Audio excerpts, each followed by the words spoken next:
It was 4:42 in the morning when I sat up in bed gasping for air, my undershirt soaked through, my heart hammering against my ribs like it was trying to break free. Drop your city and the time in the comments below, friend, because I want to know who's awake with me tonight, who understands what it means to wake up from a dream that feels more real than your own bedroom. My name is Wendell Briscoe, and I'm 67 years old. I've lived in the same yellow clapboard house on Magnolia Lane in Beaufort, South Carolina for 38 years. My wife Loretta passed 4 years ago this October. Pancreatic cancer, 11 weeks from diagnosis to gone. I still pour 2 cups of coffee some mornings before I catch myself. That night, the night before my 68th birthday, Loretta came back to me. I don't mean I dreamed about her the way you dream about people you've lost. Those soft, sad dreams where they're just there in the background and you wake up missing them all over again. I mean, she was standing at the foot of our bed in the green cotton nightgown she wore the summer we drove out to Asheville for our anniversary. Her hair was pinned up the way she used to pin it when she was about to scold me for tracking dirt on her kitchen floor. And her eyes, Lord, her eyes were full of something I hadn't seen in her for years before she got sick. Fear. "Wendell, listen to me," she said. Her voice was the same. Exactly the same. That low Carolina alto with the catch in it when she got serious. "Don't wear the watch our boy gave you. Promise me. Don't wear it tomorrow. Don't put it on for 1 second. I tried to answer her. I tried to ask what she meant. But you know how dreams are. My mouth wouldn't work. I just looked at her and she leaned in close and I could smell her. I swear to God, I could smell the gardenia hand cream she kept on her nightstand for 40 years. "He's not the boy you raised," she whispered. "Promise me, Wendell. Promise me." And then I was awake and the room was empty and the digital clock on my dresser said 4:42 and I was crying the way I hadn't cried since the funeral. Now look, I'm not the kind of man who puts stock in messages from beyond. I spent 41 years as a structural engineer. I designed bridges. I trust steel and math and gravity. When Loretta's sister Maybelle started telling me she'd seen Loretta in her sewing room, I'd nodded politely and gone home and poured myself a bourbon. Nice for grieving people to feel that way, I'd thought. But not real. This was real. I sat on the edge of the bed for a long time listening to the cicadas outside the window and trying to slow my breathing down. The watch was sitting on my dresser in the navy blue box my son Brennan had handed me 3 days earlier when he and his wife Camille drove down from Charleston for a quick visit. A vintage Hamilton from the 1960s, gold-toned leather strap, a real beauty. Brennan had grinned at me when I opened it and said, "Dad, this is the watch Grandpa would have wanted you to have. I want you to wear it tomorrow night when we all go out for your birthday. Promise me you'll wear it. I want a picture of you in it." I had to track this thing down for months. He'd said it 3 times that visit, once when he handed it to me, once at dinner, once when he was hugging me goodbye at the door. "Promise me you'll wear it, Dad. I want a picture." I hadn't thought a thing of it. My boy is a good boy. Was a good boy. Was a good boy. Brendan is 41 years old, runs a financial advisory firm in Charleston. Married Camille from a real estate family up in Mount Pleasant 6 years ago. They don't have kids. They have a dog. They live in a house that costs more than I made in 15 years of bridge work. I sat on that bed and I looked at the navy blue box on my dresser and I felt something I hadn't felt since the day Loretta got her diagnosis. A cold, quiet certainty that something was wrong and that I was going to have to be the one to face it. I got up, I put on my robe. I walked over to the dresser and picked up the box and carried it to the kitchen and turned on the light over the table. The watch sat there in its velvet bed, ticking softly. Pretty thing, honest looking. I picked it up and turned it over in my hands, examined the clasp, the strap, the crystal, listened to the tick. Nothing seemed off. Maybe I was just an old fool letting a dream rattle me. Maybe Loretta hadn't been there at all. Maybe I'd had too much sweet tea before bed. But I kept hearing her. "He's not the boy you raised." I put the watch back in the box. I went to the closet in the hall where I keep my tools, and I came back with a jeweler's lope and a small flathead screwdriver, the one I use for the back of my pocket watch when it stops winding right. I sat down at the kitchen table and I unscrewed the case back of that Hamilton. And I want you to understand something, friend. I've worked with my hands my whole life. I've taken apart watches since I was 9 years old. My granddaddy taught me on a 1928 Elgin he carried in the war. I know what the inside of a 1960s Hamilton wristwatch is supposed to look like. This was not the inside of a 1960s Hamilton wristwatch. I mean, the movement looked right at first glance. The jewels and the gears and the balance wheel, all that was there. But there was something else tucked up against the case. A flat little disc, no bigger than a button battery, with a tiny copper coil wrapped around it, wired into the watch's own crown, near as I could tell. I'd never seen anything like it sitting inside a wristwatch, but I'd read enough popular mechanics in my day to know I was looking at some kind of transmitter. I sat there in my kitchen at 5 in the morning looking at a bug planted in the watch my son had given me for my birthday. My hand started to shake. I had to set the watch down and put both hands flat on the table to steady myself. 41 years of marriage to Loretta, and I'd never once heard her voice in my head, outside her being right next to me. But I heard her now, clear as the cicadas outside. "He's not the boy you raised. I'm going to tell you what went through my mind in the next hour, sitting at that kitchen table, because I think it's important. I thought about Brennan as a little boy, the way he used to ride on my shoulders to the Piggly Wiggly on Saturday mornings. I thought about teaching him to tie a fishing knot on the dock at Hunting Island when he was 7. I thought about the day he graduated from Clemson and Loretta cried so hard she ran her mascara into her good silk blouse. I thought about all the years of him being my boy. And then I thought about the last 18 months. I thought about how Brennan had started calling more than usual after Loretta died, asking how I was managing, how the bills were, whether I was thinking about downsizing. I thought about how Camille had started showing up at family dinners with a notebook, asking real specific questions about the timeshare in Edisto and Loretta's grandmother's coin collection and the 7 acres of pine timber my daddy left me up in Hampton County. I thought about how Brennan had introduced me to a family attorney last Christmas, a fellow named Reese Pettigrew, who'd offered to help simplify your estate, Mr. Briscoe, just in case anything happens. I'd thanked him and never called him back. I thought about my last visit to Brennan's house in Charleston 6 weeks ago, how Camille had taken my phone to charge it and disappeared with it for 40 minutes. How Brennan had asked me real casual over scotch what kind of medications I was taking and whether my doctor had said anything about cognitive decline. How he'd laughed when he asked, but how he'd waited for the answer. I thought about the birthday dinner Brennan had planned.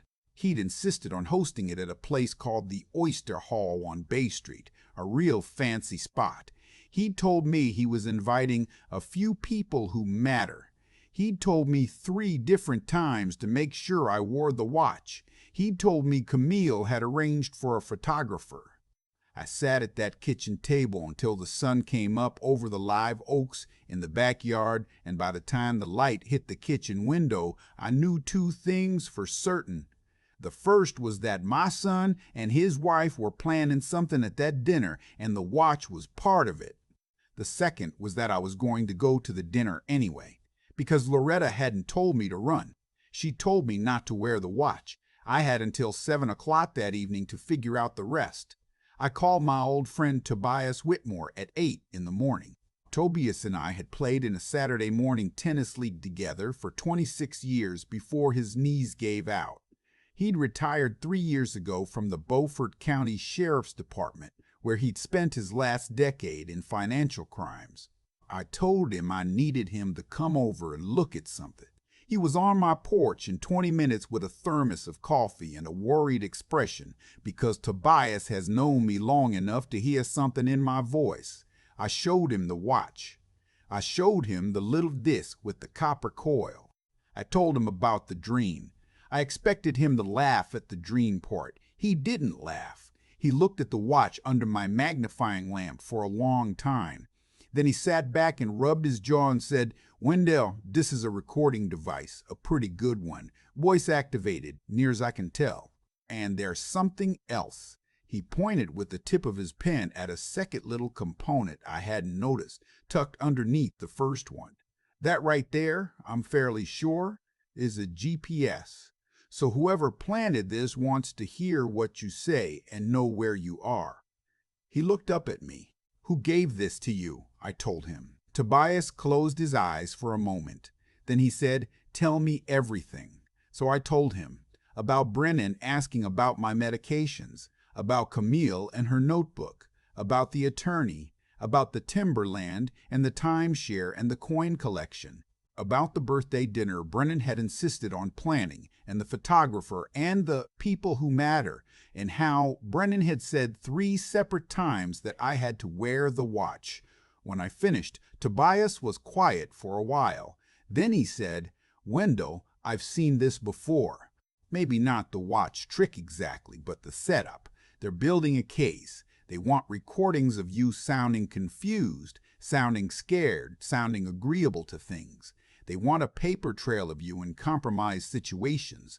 And the photographer at the dinner, that's not for memories, that's for documentation. They're going to put you somewhere with people who will witness you behaving in a particular way. Then 6 months from now, a year from now, they're going to file for a conservatorship, and they're going to have evidence."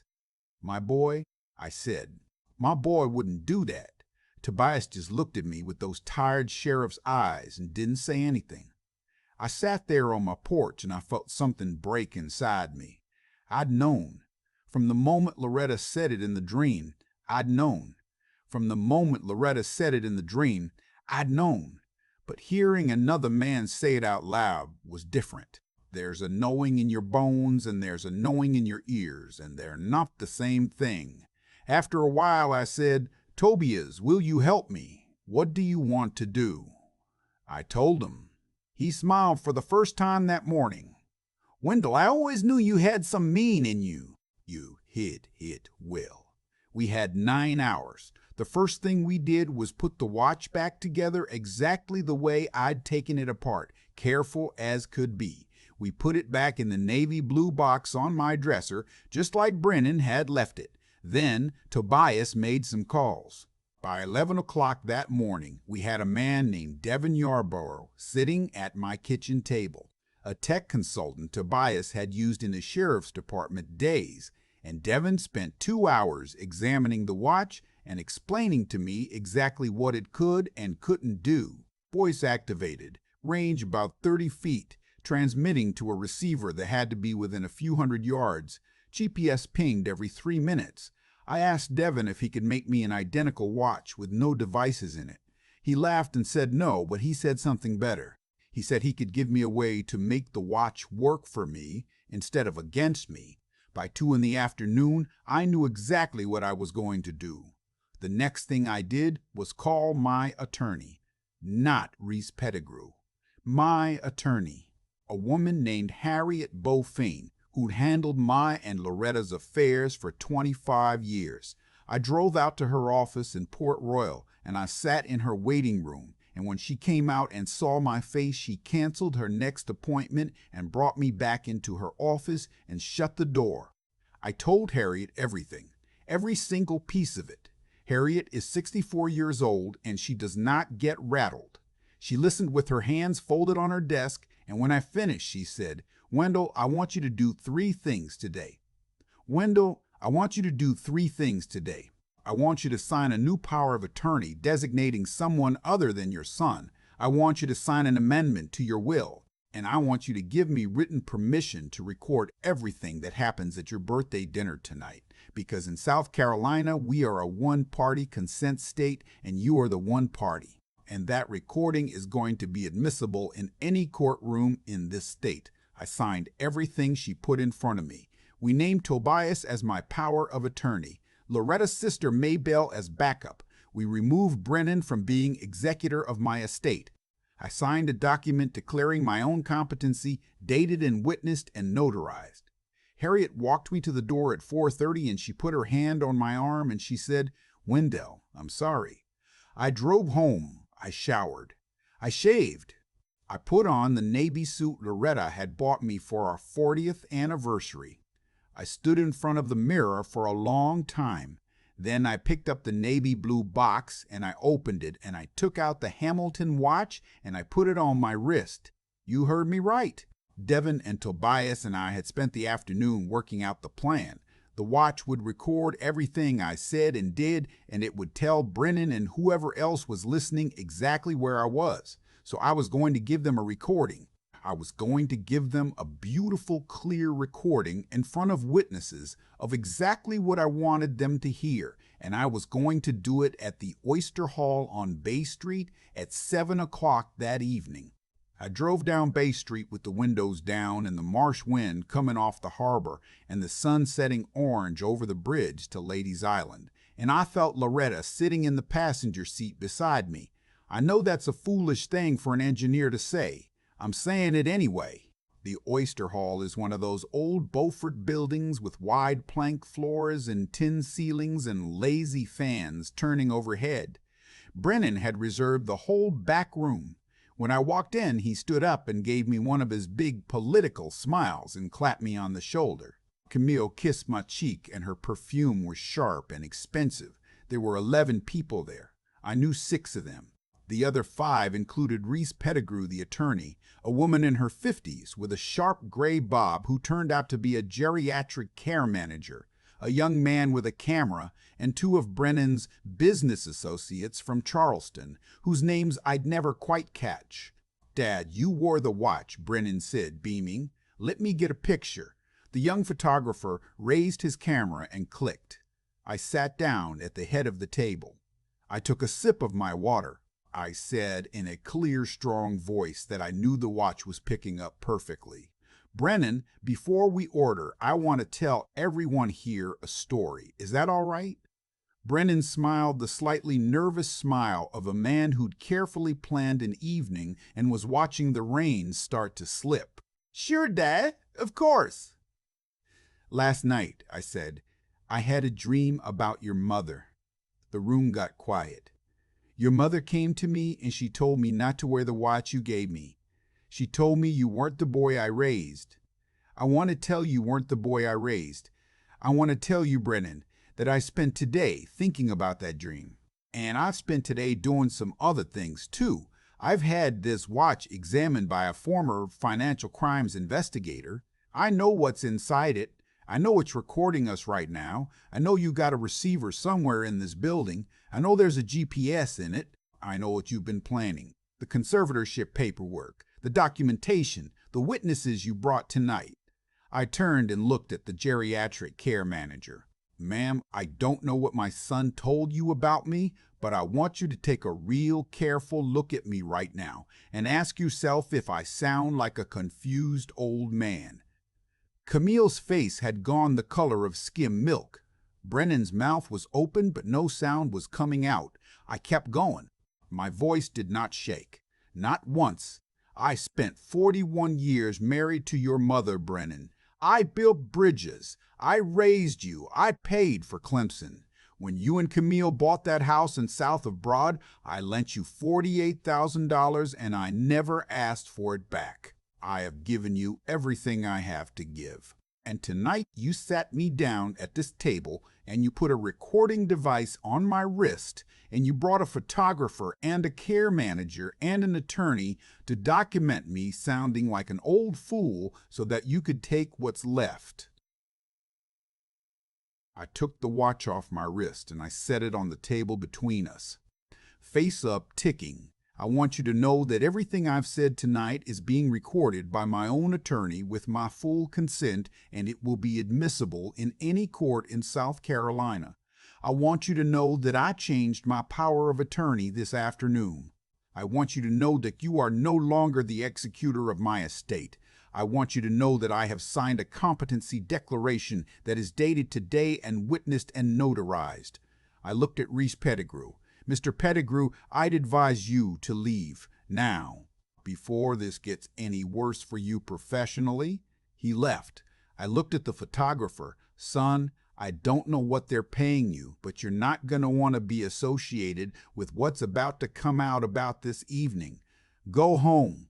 He went. The two business associates from Charleston excused themselves to the bar and never came back. That left Brennan, Camille, the care manager, and the 6 family members and old friends I actually loved. My cousin Phineas, my neighbor Doreen, Loretta's sister, Maybelle, who I'd called that afternoon and who knew exactly what was about to happen. Brennan finally found his voice. "Dad, listen.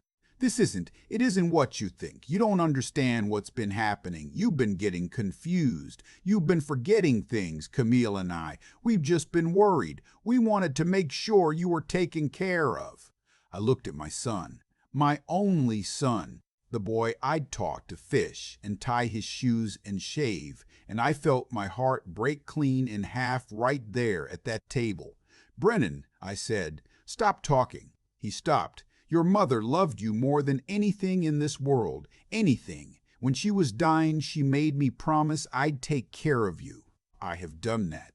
I have taken care of you your whole life. And you have stood in this restaurant tonight and tried to take my dignity and my home and my freedom away from me to pay for that house your wife wanted and the boat I know you bought last spring and whatever else has gotten you into the kind of trouble that makes a man do this to his father." Camille was crying now. Real tears or fake tears, I couldn't tell, and I didn't care. "I am not going to press charges," I said. "I want you to listen carefully because I am only going to say this once. I am not going to press charges. Not because you don't deserve it. You do deserve it. I am not going to press charges because your mother is buried at the cemetery on St. Helena. And I am not going to put her son in prison while she's lying in that ground." Brennan was crying too now. "But I am cutting you out of my will, every dime, every acre. The house, the timberland, to coin collection, to timeshare. All of it goes to your cousins and to Maybelle and to the Beaufort Free Medical Clinic. You will not see one penny when I die. Not one. And you will not see me again, Brennan. Not at Christmas, not at Easter, not on my deathbed. You made your choice the day you screwed that recorder into the back of that watch, and now you live with it." I stood up. "Maybelle, Phineas, Doreen, Eli, Susanna, Marcus, y'all come on. We're going to the shrimp shack. Dinner's on me." We walked out. We left Brennan and Camille sitting at that long table with a half-finished bottle of wine and a recording device ticking on the white tablecloth and a care manager who'd already started gathering her things. I drove home that night with Maybelle in the passenger seat. The marsh smelled like salt and pluff mud and the moon was up over the harbor. Maybelle reached over and put her hand on mine. "She came to you, didn't she?" "Yeah," I said, "she did. I told you, Wendell. I told you years ago. I know you did. You believe me now. I believe you now. I want to tell you what happened after because I think you need to know. Brennan tried to call me 41 times in the first week. I didn't answer. He drove down from Charleston twice and stood on my porch and rang the bell. I didn't answer that either. After the second visit, Tobias came over and sat with me on the porch, and we drank bourbon and didn't say much, the way men do. 3 months later, I got a letter from Brennan. 11 pages, handwritten. He admitted everything. The boat, the investments that had gone bad, the pressure from Camille's family to keep up appearances, the slow slide from borrow against Dad's house to get power of attorney over Dad to have him declared incompetent. He said he was sorry. He said he understood if I never spoke to him again. I read it twice. Then I put it in the drawer with Loretta's letters from when we were courting. I haven't answered it yet. I don't know if I will. Camille filed for divorce in February. I heard about it from a cousin. I felt nothing about it. That surprised me. Now look, I want to say something to you, whoever you are, listening to this in your kitchen or your car or your bedroom at 3 in the morning. I am 68 years old. I lost the love of my life 4 years ago. I lost the love of my life 4 years ago. I lost my only son this year in a different kind of way. I am alone in this yellow house on Magnolia Lane in a way I never thought I'd be alone. But I'll tell you what I am not. I am not a fool. I am not somebody else's victim. I am not a confused old man waiting to be taken advantage of. I am Wendell Briscoe, and I built bridges for 41 years, and I was married to Loretta for 41 years, and I am still here, and I am still standing. If you take one thing from this story, take this: trust your dreams. I don't care if you're a Baptist or a Buddhist or a brick-headed engineer like me. If somebody you loved comes to you in the night and tells you something, you listen. Loretta saved my life. Maybe not my body, but the part of me that matters, the part that walks around in the daylight with my head up. And listen to your gut. Your gut has been with you longer than anybody else. It knew before you did. It always does. If this story touched you, or if you've been through something like it, I'd be honored to hear from you in the comments. Tell me your city. Tell me the time you're listening. Tell me about the one who came back to warn you, if you've had your own Loretta. I'll be reading. I'm not going anywhere. This was a true story. The names have been changed, but the heart of it hasn't. And if you've made it this far with me tonight, I want you to know something. You're not alone either. Good night from Beaufort. I've thought about that night at the Oyster Hall 1,000 times since it happened. I've turned it over in my hands the way I used to turn over a piece of bridge steel before a stress test, looking for the place where the metal would fail. And I keep coming back to the same simple truth. Brennan didn't wake up one morning and decide to bug his father's wristwatch. He arrived at that decision one quiet compromise at a time: the boat he couldn't afford, the lifestyle his wife expected, the first lie he told himself about borrowing against my future, the second lie, the third. Every small surrender to what was easy made the next surrender easier, until a man who used to ride on my shoulders to the Piggly Wiggly was sitting across a dinner table planning to steal my freedom and call it love. That's how character dies, friend. Not in one big betrayal, in 1,000 small ones. I think about my own choices that day, too. When Loretta came to me in that dream, I had every reason to dismiss her. I'm an engineer. I trust steel and math. A lesser version of me would have poured a bourbon and gone back to sleep and worn that watch to dinner and lost everything I'd worked 41 years to build. But something in me listened, not to a voice from beyond, to my own bones. To 41 years of knowing my wife and 41 years of knowing my son, and a quiet voice underneath both that had been trying to get my attention for 18 months. The dream was just the moment I finally heard it. If there's one thing I want to leave you with tonight, it's this. The world will tell you that being kind to your children means trusting them no matter what. That's not kindness. That's cowardice dressed up in nice clothes. Real love sees clearly. Real love refuses to let someone you raised become a worse version of themselves on your watch.